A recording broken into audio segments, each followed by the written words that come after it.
Susan, go ahead and take it away. Okay, great. Well, thank you. And it's so nice to see everyone. And so, yeah, if you do have questions or because I have quite a few slides, so just don't hesitate to jump right in. And I might not see you because there are 2 pages of faces. And so just give a holler and I'm happy to stop. Normally, when I give this sort of presentation live, there's lots of questions and lots of interaction, and that's totally fine and really good. So I'm going to share my screen because I do have a PowerPoint presentation. Let's see here. So, okay. So I wanted to start with and just give you an overview of the French people of Maine and just basically who they are and how did they get here.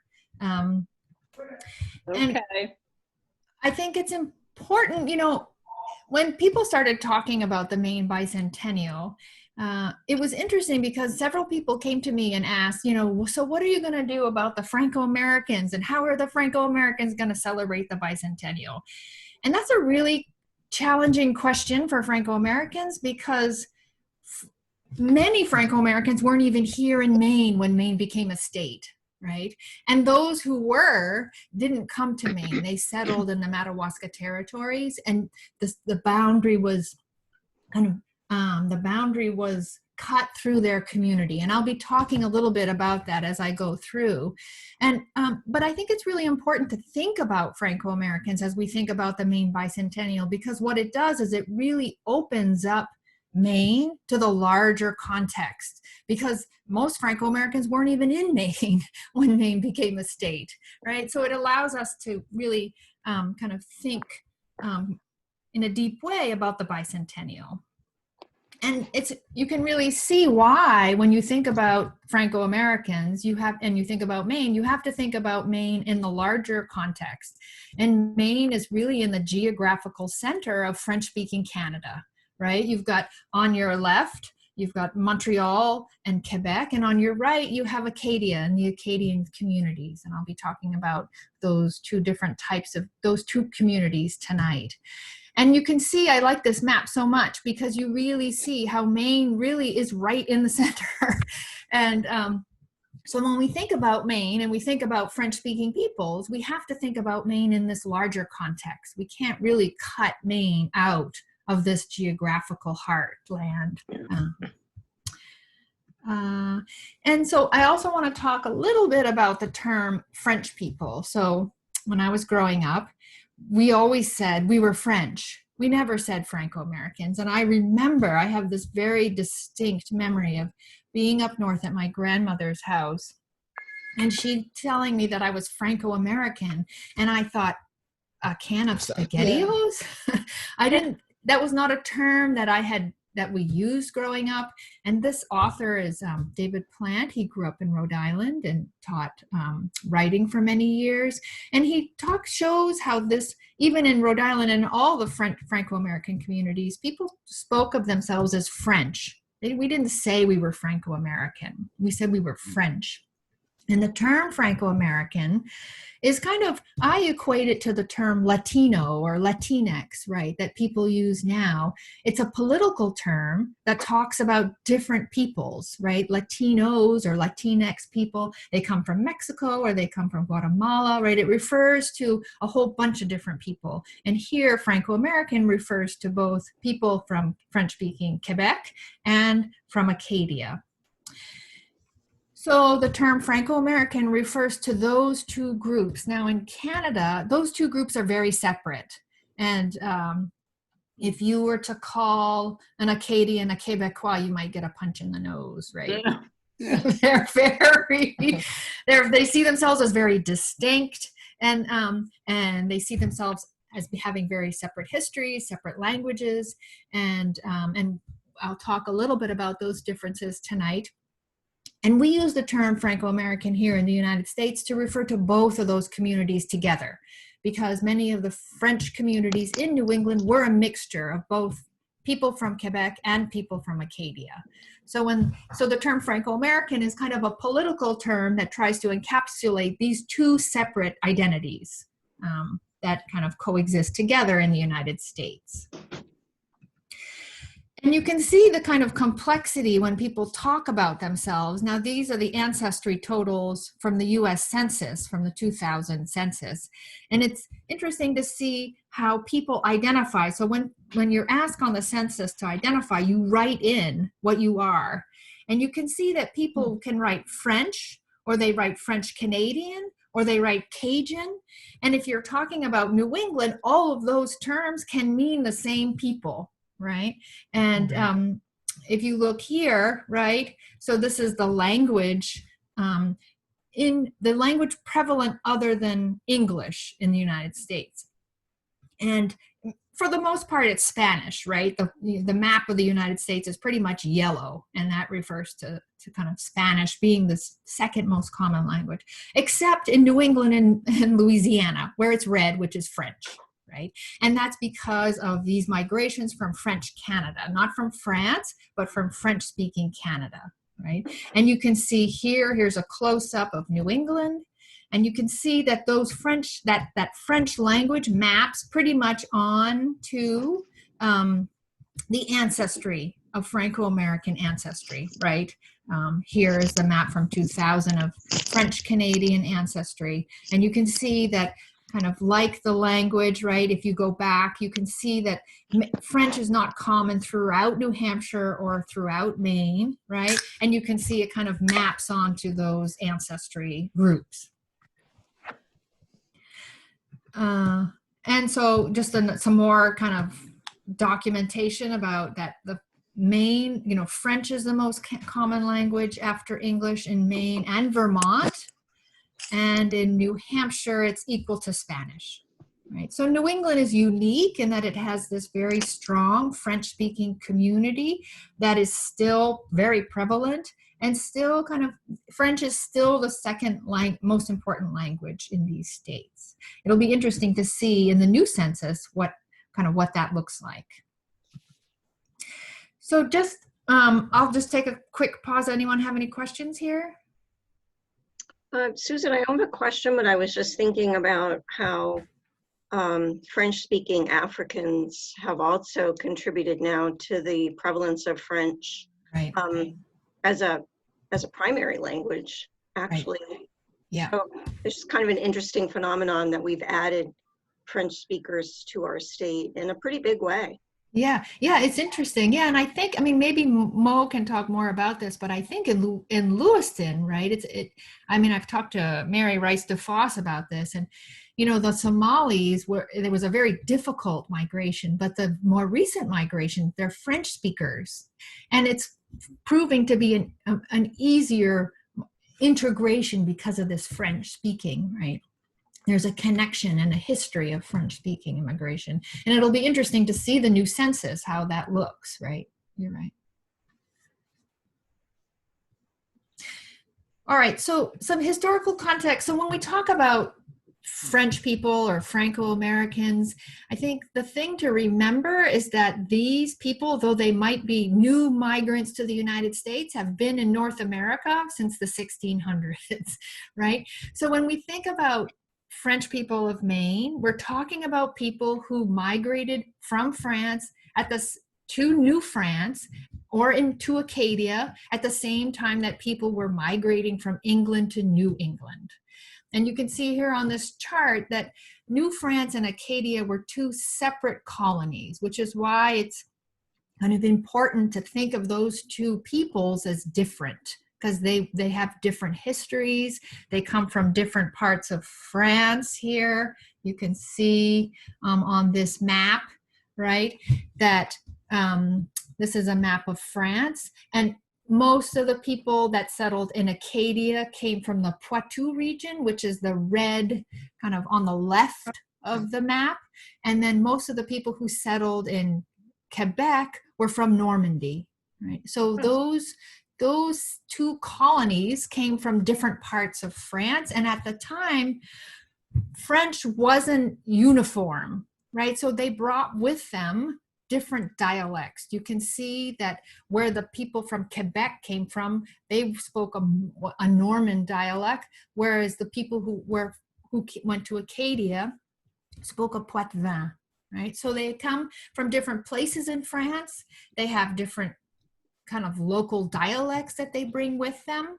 And so those two kind of colonies become very distinct and very important.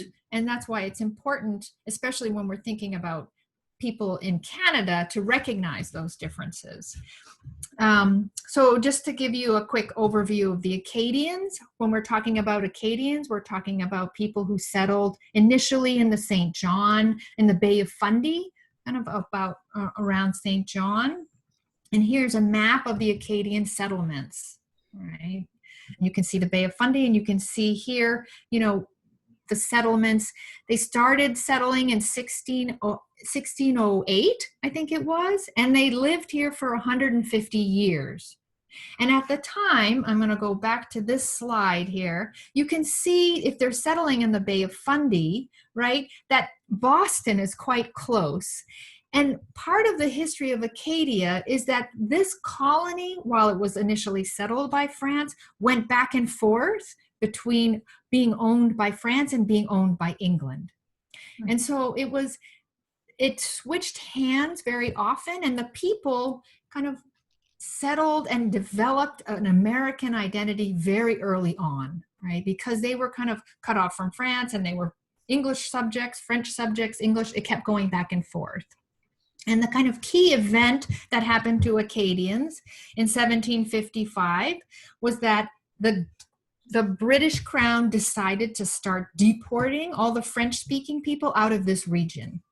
So in 1755, you have ships going into Acadia, moving French families, breaking them up, and shipping them initially down the eastern seaboard, and then out to France, and then kind of movements around, and then finally from France to New Orleans, the Acadians moved back, and that's where we get the word Cajun, because Acadien sounds like Cajun, right? And so these people were deported, kicked out of their region, and now if you look at where Acadian settlements are, there's none around the Bay of Fundy, right? It's because they were all kicked out.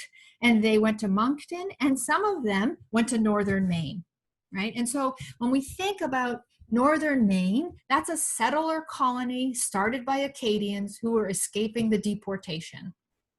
And they settled in the St. John Valley in the Madawaska territories, which were kind of disputed territories at the time. The Maine border hadn't been established. Maine wasn't a state when this was happening. It was still part of Massachusetts. And so they weren't immigrants. They were people who were looking to settle. And they settled in this region, and they were joined by people from Quebec. And so it's interesting because if you go up north, many people up north will tell you they're Acadian.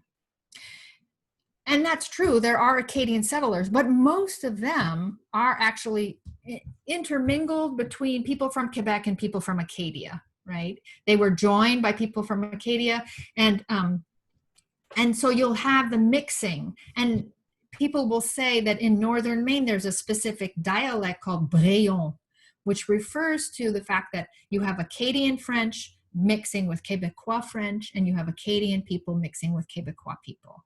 Right? And so in northern Maine, that community is very distinct. And that community is mostly known, right? And this is another important part of Acadian history, is the story of Evangeline. And I'm sure most of you know the poem by Henry Wadsworth Longfellow, who wrote the poem of the deportation. And he made up this story. It was based on fact, but it is a myth and it is a fiction. And he actually made up the name Evangeline, because if you look at it, it's Eve plus angel, right? So there was no Evangeline ever. It was a person he made up. But it became a very powerful myth, and it remains a powerful myth for Acadians and for Acadian identity. And you find many people whose names are Evangeline and who pay tribute. And even though it's a fiction, it's still an important way in which Acadians understand their identity, both in Acadia, in northern Maine, and in Louisiana, right?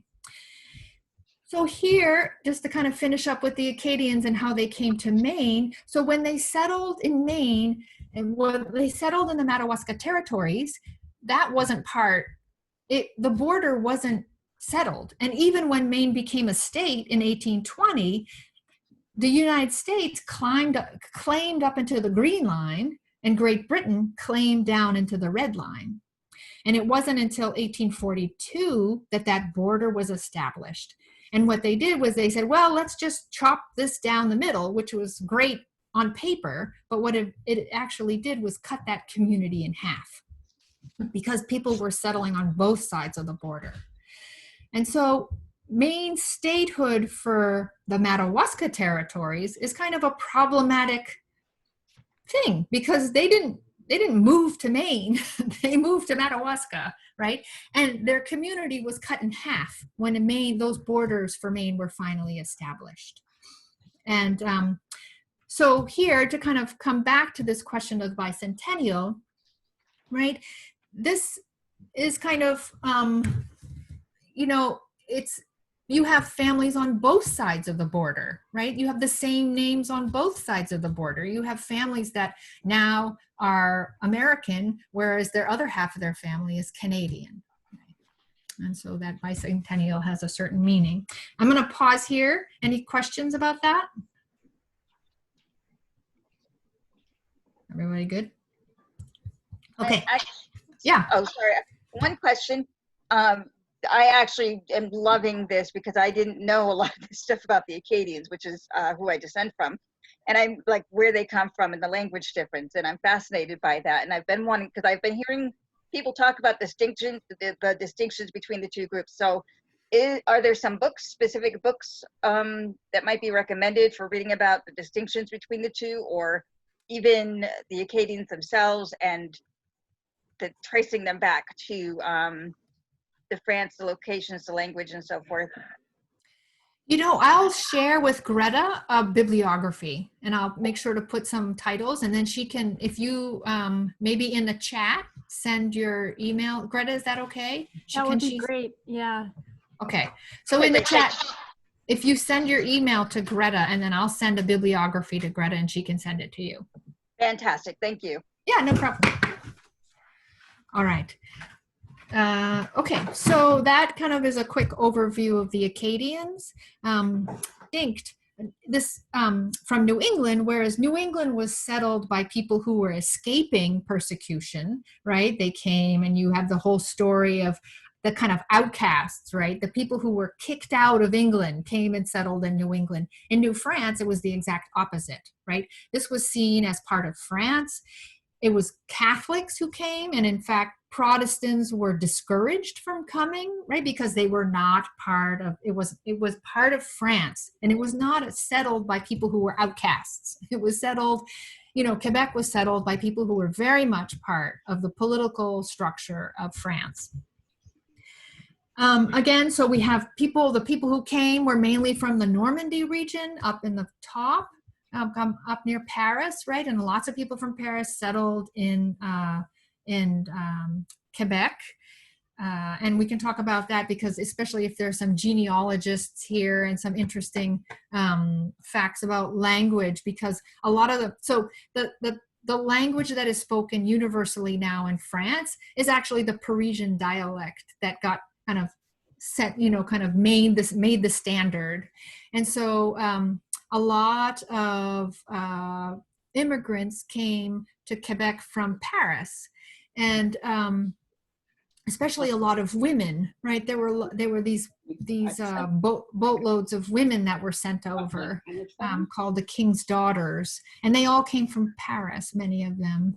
And so very early on, Quebec was more unified in its language and more closer to the Parisian dialect than many other regions in France at the time, right? Especially southern France, which has it's called the Languedoc, which is more kind of closer to kind of Latin.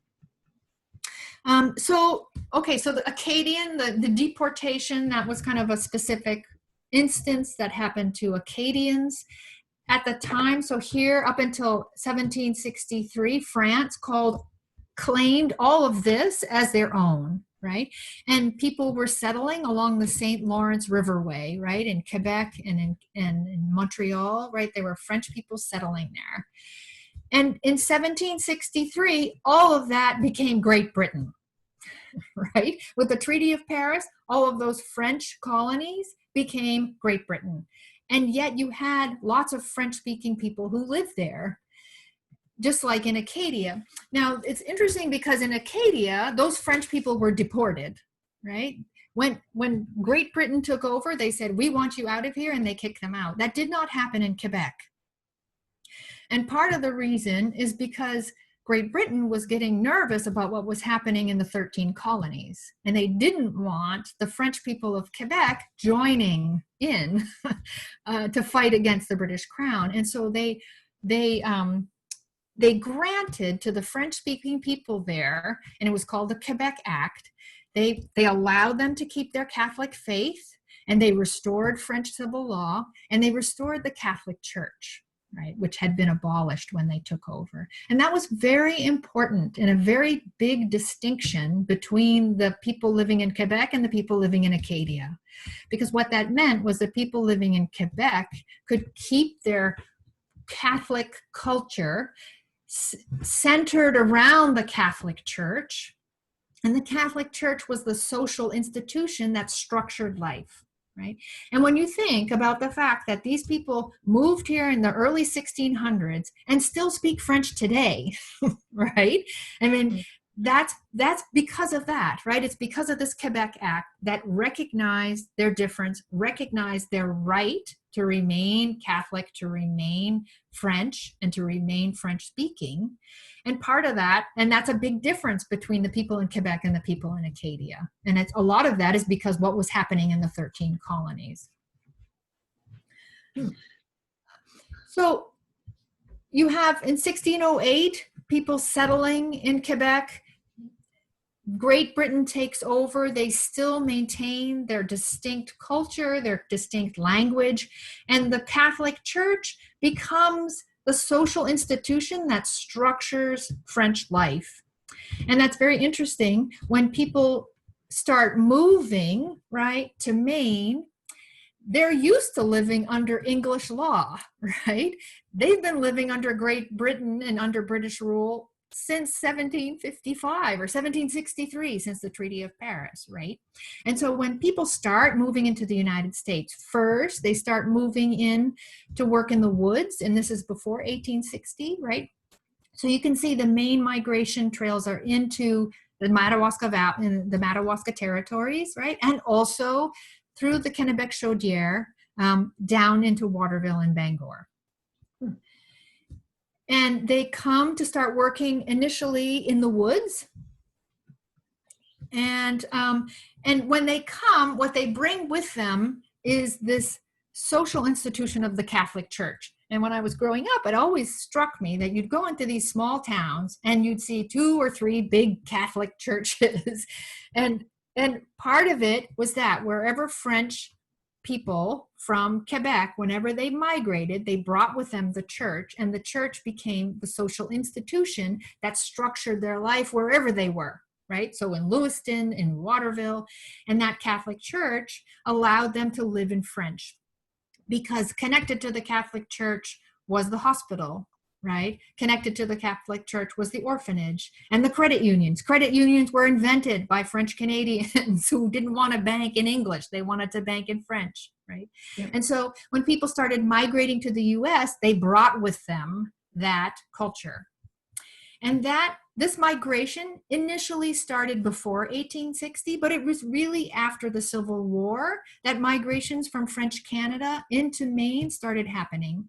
And so you have here this chart. It's happening at the same time that when we think in American history of Ellis Island, and we think of all the people coming over from Europe, that's when French Canadians started coming down from Quebec and migrating into Maine to work in the mills. It was happening at the same time. And you can see here on this chart, you see before 1880, you have about 750,000 Canadians. This includes both French-speaking and English-speaking Canadians.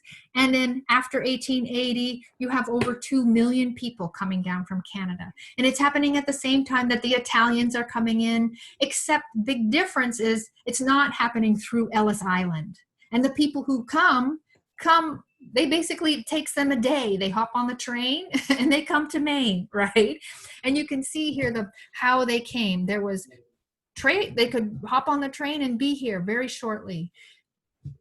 And it's interesting because this is a migration did not happen for the most part to Dover Foxcroft, right? Because when you think about French people in Maine, they went to very specific places. They went to work, and it's the urban centers, right? The urban centers throughout Maine, and I have another slide later on. So to show you where they went in New England. So again, here, back to this idea of the bicentennial, right? So French people came to Maine after Maine was a state, right? If we're celebrating the bicentennial, there weren't many Franco-Americans in Lewiston, right? In fact, there were none, probably, right? And so when we think about the bicentennial and we think about Franco-Americans in the bicentennial, we really have to think about kind of Maine in this larger context, which helps us think not only about Franco-Americans, but many of the other new migrants that have been coming into Maine recently. Here's the slide that shows you the big centers where French Canadians migrated. They were joined in part by Acadians. About 10% of, kind of these towns throughout New England had Acadians, and when Acadians did migrate, they migrated to where French Canadians already were settled. You can see it's the big textile mills, right? It's the big lumber, the lumber and the woolen mills. They came to work.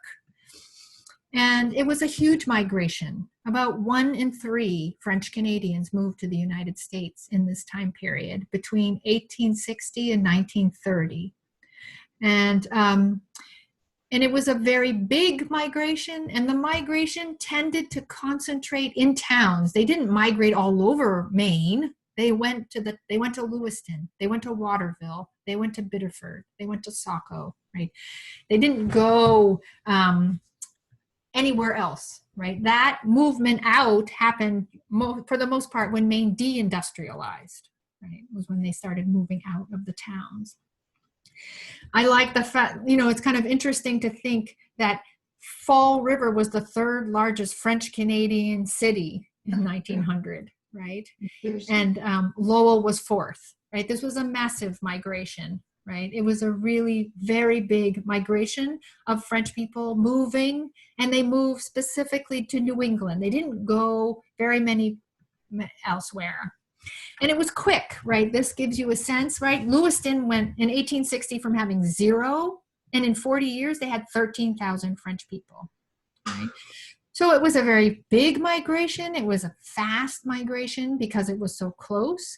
And people tended to come and go. They came to when there was work, and when there was no work, they would go back.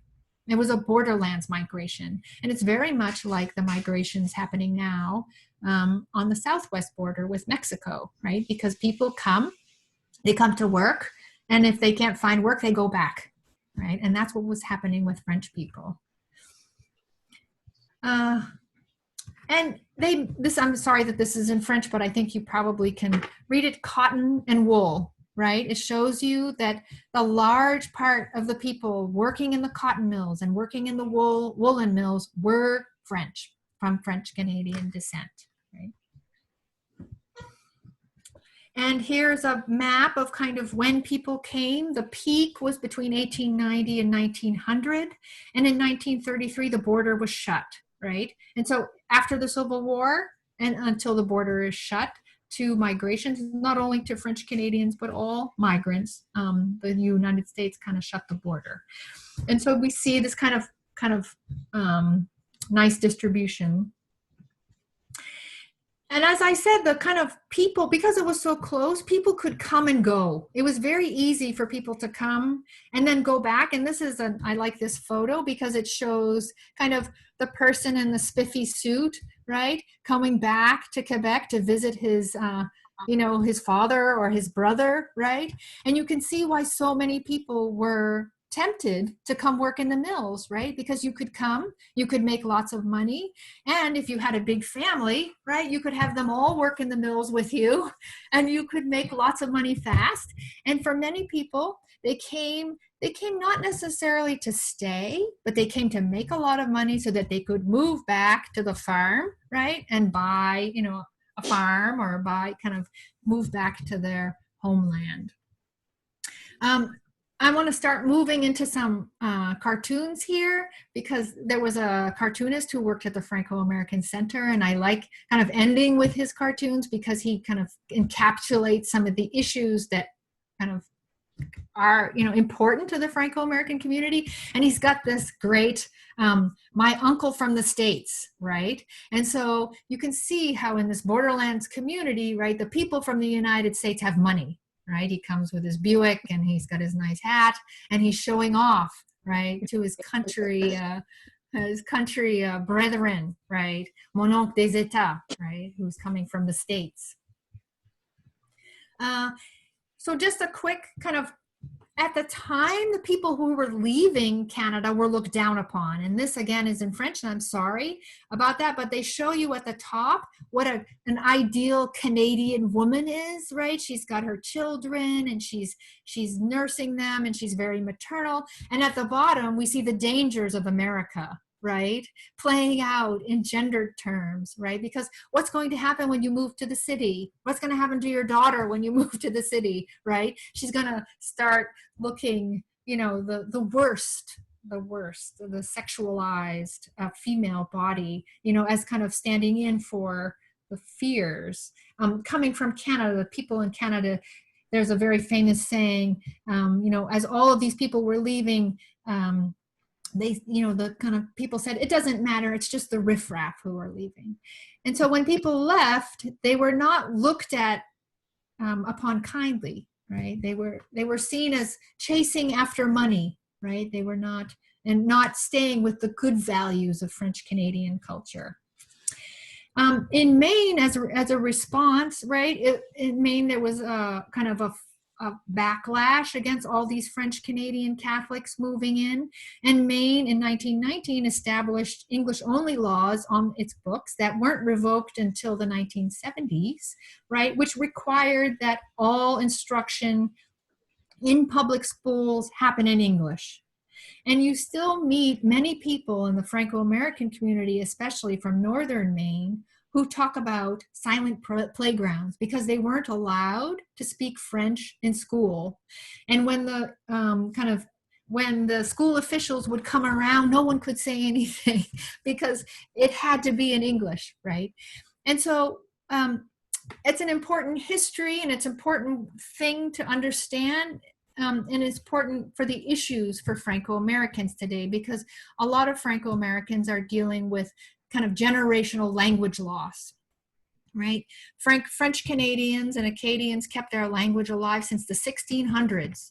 And in the Franco-American communities in Maine, there were parochial schools where you could go to school in French until the 1960s.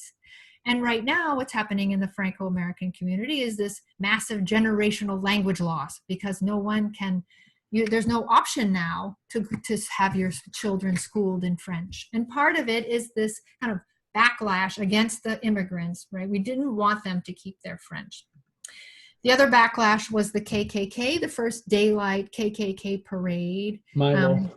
In Milo happened in Maine, and it was against the French Canadian Catholics, right? It was a anti-immigrant, anti-Catholic movement. This is the picture from Milo, and this is the picture from Portland, right? And so that kind of frames kind of the next part where I want to talk about some of the issues in the Franco-American community today, but I wanted to just check to see if anyone had any quick questions. Susan, this is Carol. I wonder if you could just speak to us a little bit about any success in the revival the attempt to revive French in some of the schools in northern Maine. Like, is it Fort Kent that is trying to, interest the younger people in speaking French again? Yeah, there have been attempts for years to have French language schooling, right? I mean, there was a French language school in Saint Agathe for a while. There was a French language school in Lewiston for a while. There have been, repeated attempts to have French language schooling. It always comes up against money, of course, right? And then I think also, like, there's a French language school in Freeport right now. And it's very interesting because the people who go to the French language school in Freeport, for the most part, are not Franco-Americans. And part of that is a question of class, right? It's very expensive to go there. And I think also, and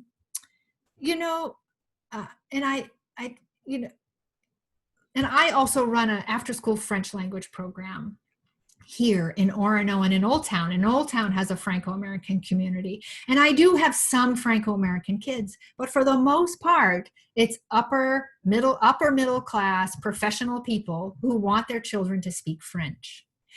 And many people in the Franco-American community are not really sure if they want their children to speak French or not. And I think it's a very heavy, difficult issue. And we can talk more about that if you want, because it's very complicated. And and you're right, there's been French language schooling attempts throughout, and it comes up against all of these issues of money, issues of identity, right? Class identity, ethnic identity, and all sorts of things like that. So because they came down and worked in the mills, yeah, it seems that they really are still, a lot of them, not all, but a lot of them still are just your working class citizens, at least in Maine. Yeah, I mean, I think, yeah, oh, go ahead, sorry. No, I was just saying, so that affects money. It's hard to go to school at a private school if you're just a working class person. Right. Yeah. And I think, yeah, there's all sorts of issues. There's class issues, and there's some interesting, someone did an analysis from the census data, and we actually did a poll of 600 Franco-Americans in Maine a couple of years back. And Maine, even though, kind of all the mills have shut, right? I mean, there's no kind of more, that all, the deindustrialized happened in Maine. Maine was deindustrialized. A lot of the people moved out of the city centers, right? After World War II, there was incentives to move and to move into suburbs, right? And so you have the kind of disintegration of that ethnic core, and you have people kind of moving up, assimilating, and moving up that kind of class ladder, moving up, the kind of American dream ladder. But even now, still in the data, right? So you're talking about migrants who came in about, 100 years ago. For the most part, Franco-Americans still make less than the average, right? They're still have, less college degrees, right? So it's still that kind of working class kind of background still impacts the Franco-American community. I'm pretty sure they're teaching French in Frenchville in the school. Yeah, there are throughout. Yeah, and I think in Madawaska. Yep. Yeah. Susan, there's a question in the chat from Katie. What led to the closure of the parochial schools in the 1960s? Well, I think it's kind of in the 1960s, everyone was leaving the church, right? And so you have kind of the modernization happening, right? And you have people moving away from the church.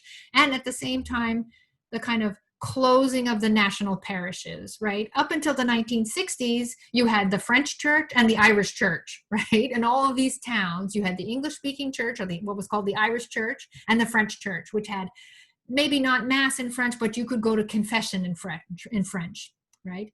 And so those national parishes supported the ethnic community until the 60s. But in the 60s, everyone started leaving the church, right?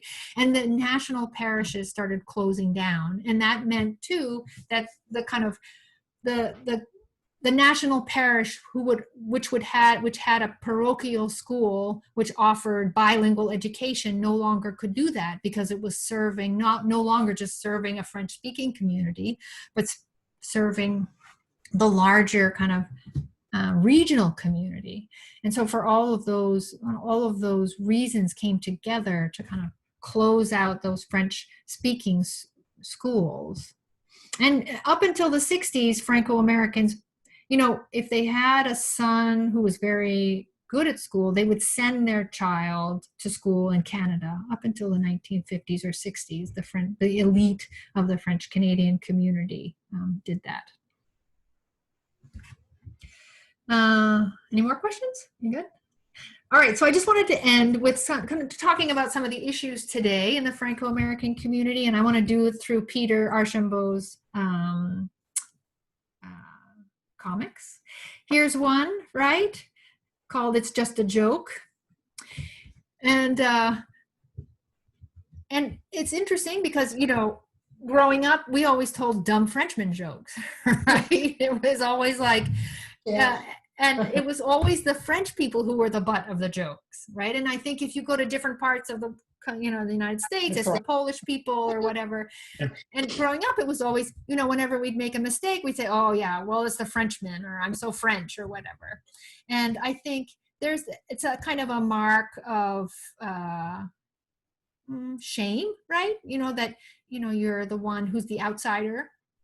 You're the Frenchman, right? It's just a joke. And yet it's still, even though it's just a joke, it kind of weighs on you, weighs you down. And I still think, it's kind of amazing to me. I'm a professional Franco-American, right? This is what I do. And people still tell me dumb Frenchman jokes. You'd think that they would kind of get it, but they don't. So, there's that issue of, even though, we don't have the KKK marching in the streets, and Franco-Americans are white and they're assimilating and they have all sorts of privilege, there is still kind of this lingering history of discrimination against Franco-Americans, right? And it comes to this kind of great cartoon, how could you told I was French, right? Where you have, kind of this idea of people trying to hide, right? They're not proud of their Franco-American identity. And that's, I've thought about that a bit. Why is it, Irish people have St. Patrick's Day, but there's really no kind of visible celebration of Franco-American culture. You can go to New Orleans and you can celebrate Cajun culture, but that's not the same, right? And so there still is this kind of invisibility and this kind of sense that people need to assimilate. And another big issue in the Franco-American community is this issue of French, right? And I think this is another drawing that Peter did, and it's so down at the bottom, it's in French, it's the French language, the damned French language, right? Because on the one hand, it's a mark of pride, it's a mark of our ethnic distinction and our ethnic difference, and at the same time, the French that Franco-Americans speak is not the French of Paris, right? And it's the French of a working class people. And it's a French of people who, unless they went to the parochial school, it's just a French of not written. It's an oral French. And you see here kind of all the different ways in which French captures and traps the frog, right? He's caught in this web of the issues surrounding French, whether it's Canuck French, whether it's the right French, whether it's the good French or the bad French. And I think Maureen, did I see that you raised your hand? Yes, in a way it brings us back at the beginning when we were mentioning the Francophone New Mainers. Yeah. I really cannot speak for them, obviously, but on the one hand, the common language has been a bridge. Yeah. But on the other hand, each culture's relationship to French is different. Right.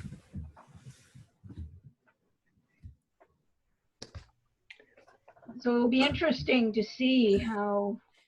So do you mean by that, like people, French-speaking Africans, French is kind of a mark for them of prestige? Well, no, that I was thinking not so much that, but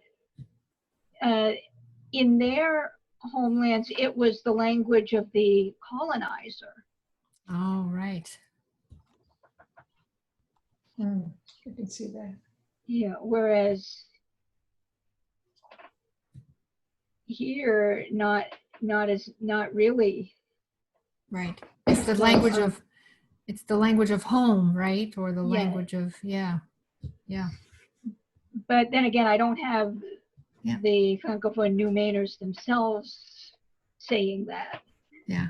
But it's one of those points to ponder. Yeah. It's very complicated and it's, yeah. That's why I love this drawing, because it's so complicated, right? And then finally, I want to end on this great drawing by Peter, right? Where, the sense of invisibility, right? He's looking for himself and he's not there, right? There's no reflection. And so Abby Page is a Franco-American from Vermont, right? And she talks about how kind of, on the one hand, she feels very close to Canada and because she can go there, right? It's that sense, for New England, because our ancestral home is so close, right? And they look so similar. And when I cross the border, it kind of feels like I'm at home, right? And I feel more at home there than I do when I go to California, right? So on the one hand, our ancestral home is closer. But on the other hand, there's this sense of loss, right? And Abby is writing here, I am my language. Tu as l'air d'une Québécoise. You look like a Québécoise, someone tells me in French class, except when I open my mouth, right? Right? I stammer and blush. My grandmother in my face, if not in my mouth. So on the one hand, she feels closer, our ancestral home is very close, but because of this generational language loss, there's this real kind of sense of, I am not from here, right? I don't speak French anymore, right? And that is a very big, important issue for Franco-American culture. All right, I'm gonna stop screen sharing so that we can see if anyone has questions.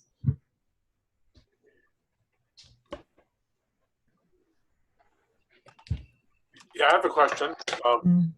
Has anyone undertaken a linguistic study of French-Canadian French? I ask this because it seems like it's a version of French that is frozen in amber from 400 years ago. My father was of St. John Valley Acadian extraction and worked for the Department of Defense. And because he spoke French, they sent him to Belgium, which is a bilingual country, but French is the predominant language there.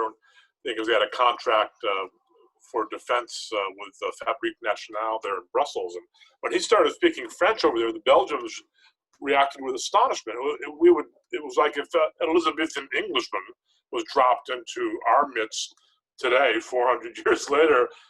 It just seems like it's a rare example of an antique version of a language that still exists in this historical realm. It would seem like a real good doctoral thesis, Dr. Pinette. Yeah, there's actually been quite a few linguistic studies of because what you're hearing in that difference are those regional dialects, right? And you hear stories of people going from Quebec to Normandy, right? And the people in Normandy don't think they sound strange. They just sound like old Normans, right? And so on the one, and it has kind of picked up vocabulary from the United States, or from North America. So some of the terms are different, right? So you have kind of terms from American Indian languages and English that gets picked up and like, the word because, right? The word back because is outhouse, but that's the English word backhouse that gets picked up, and becomes bickus and then becomes a French word, right? And so you have it changing, and you're right. So when kind of Franco-Americans go to France or go to Belgium, they don't speak that standardized French, right? They speak, and it's different now in Quebec because Quebec has had so many ties, since the Quiet Revolution. They've standardized their French, right? It's very rare. It's, it's Franco-Americans that get to kind of go over there and speak these older regional I'm glad you languages. mentioned the Native American community, because my father always said, you scratch a French Canadian, you will find a Native American very close to their family tree. Yeah. Because there was a tremendous amount of intermarriage there. Yeah, right. Yeah, there was, because, you guys are the trade, because you have the French, the New France, and they settled, and then, kind of interacting, kind of New England was not a trade community. New France was a trade community, and how, when you're trading with people, you trade lots of things, right? And that's kind of where that interaction and comes.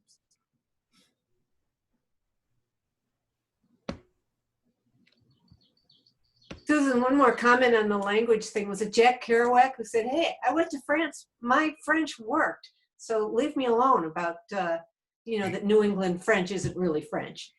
It's the same vocabulary, it's the same grammar structure. It's just sounds. It's like you were saying. I mean, it's like it sounds like someone from someplace else, right? It's like the Southern dialect or someone from England. It's the same language, right? You can tell it's English, but Franco-Americans for so long we were told it was a slang French, or it was a patois, or it's not good enough French, right? Or but it is, you can go and you have a good conversation, just like Jack Kerouac did. And Jack Kerouac's French writings have just been published, both in French and in English. So if you're interested, they've been translated. You can find his French writings, because he wrote On the Road first in French before he wrote it in English.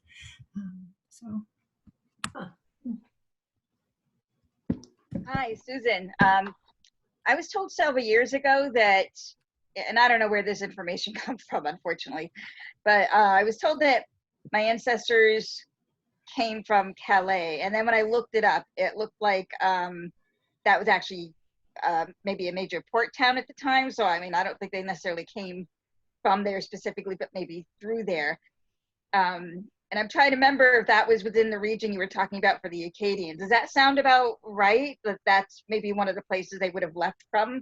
Or Yeah. That port? Yeah. I mean, I think that's up in Normandy. And so, these kind of general, most of the people from Normandy went to Quebec, which doesn't mean that they didn't also go to Acadia, right? Those were big port towns, right? And they were lots of traffic, lots of, kind of big, there's lots of connections to the Americas from Calais. And so that your ancestor came through Calais, it doesn't surprise me, right? It doesn't surprise me at all. And people sometimes moved within France, right? So the boats, would be leaving from Calais. Whether they were from Calais or not, we don't know, right? I mean, I don't know where your ancestor is from, but it very well could be. I mean, the kind of people from Normandy settling in Quebec, it's like 70%, right? So that means that 30% went to Acadia.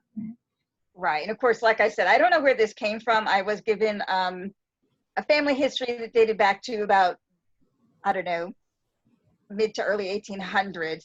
But there were no sources. When I looked into it on my own and did, kind of to go back and verify, most of it was correct. But I have no idea where the information came from.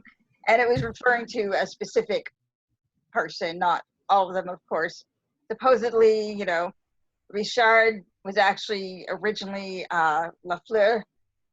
But again, no proof of that. And I haven't had a chance to really dig into this to know anything about that.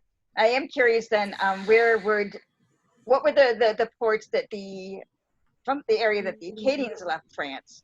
What were the ports they tended to usually leave from?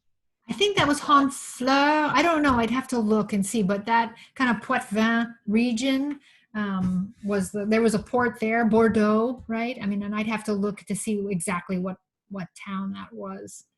Okay, and but if- probably some of the books in the bibliography that you'll send me might mention that as well, I would assume. Yeah. Yeah, and I can also send, there's a lot of information online. There's a lot of information online for genealogy specific to French Canadians, and I can put a couple sites in that bibliography because there's been a lot done. And in Quebec, and you can access it in English, and you can see they have, kind of detailed records of who came over, what they were doing. Like there's records about my ancestor, who he was a, Pinette, he came over with his brother, and one person went here and the other person went there, and he was a navigator, right? So it's all very much accessible and online and in English, so I can send that information to you too. Right, and I know Family Search Wiki about specific locations, and then of course the Library and Archives Canada. Yeah. I can look at those a little more closely as well. Yep. Thank you. Good.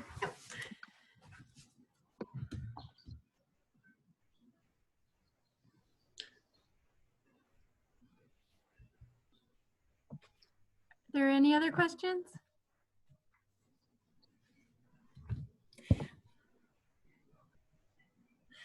So there's Excuse me, I don't have a question. I just really wanted to thank you. My ex-husband's family experienced a lot of trauma, I would say, from the Klan, so I'm just reflecting on all of this, but I wanted to just share with everybody that my daughter's grandmother has said over and over how thrilled she is that my daughter's now bilingual because of the heritage of their family, and how much pain and trauma came from the treatment of French Canadians. And their encounters with the Klan and Milo were repeated and in Old Town. And so I just have a lot to think about, and I appreciate all that I've learned tonight. I've known about the trauma for a long time from multiple sources, but learning about the differences between the Quebec settlement versus Acadia is very interesting, and I appreciate your efforts. And I'm wondering if you'll also send the slides. Sure. Yeah, Great. I can send, no problem. Yep. Thank you. I mean, I don't have them attributed, so I'm happy to share them with you, but I wouldn't put them on a website because I've been No. stealing them from all over. So, but I'm happy to share them, but they're not attributed to where they should be. So Thank you. no problem. Susan, there was a question in the chat. Were soldiers stationed at Fort Louisburg allowed to stay in Acadia when their time was up? I don't know. I'd have to, I don't know about that. I don't know. Does Pam, do you know the answer to that question? The person asking the question?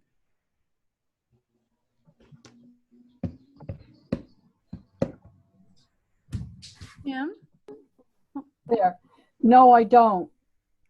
I just thought that might explain why there were some different people from different parts of France that might have come from. Oh yeah, maybe. Yeah, that's right. Yeah, because they were garrisoned there, and then maybe they stayed. That could be.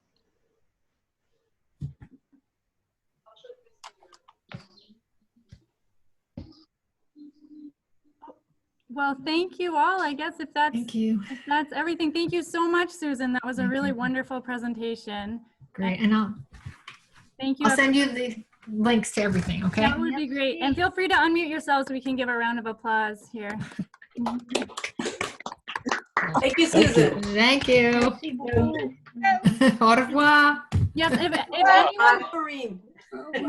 if anyone wants that bibliography, just send me send the library an email and I will forward it along to you. Okay. Great. Merci. All right. Au revoir. Au revoir. Au revoir. Bye, everybody. Stay safe.